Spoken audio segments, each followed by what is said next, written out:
নমস্কার, আমি সপ্তর্ষি। ফেব্রুয়ারি মাসের 7 তারিখে রোববার পড়েছে। আমাদের নবতম প্রযোজনা মানুষ নিয়ে আমরা আসছি। এই সময় ওয়েস্ট বেঙ্গল তথা ভারতবর্ষে রাজনৈতিক কি ডামাডোল চলছে আপনারা সবাই জানেন, নতুন করে কিছু বলার নেই।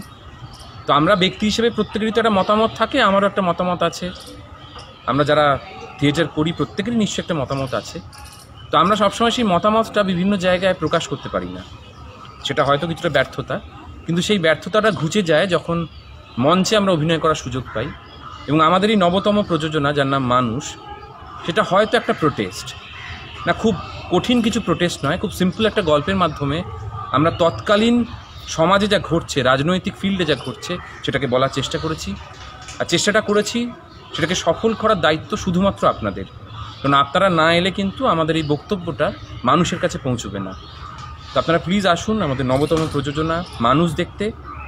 2:30 থেকে হবে নাটকটি, 2 ঘন্টা 20 মিনিটের প্রযোজনা। আমরা সবাই অপেক্ষা করব আপনাদের জন্য। প্যান্ডেমিকের পর আমরা আপ্রাণ চেষ্টা করছি যাতে আরও বড় করে, আরও ভালোভাবে, আগের মতো, আগের থেকে বেটার থিয়েটার করা যায়। আপনারাও উৎসাহ দেখিয়ে আসছেন, আপনারা আসুন, দেখা হবে।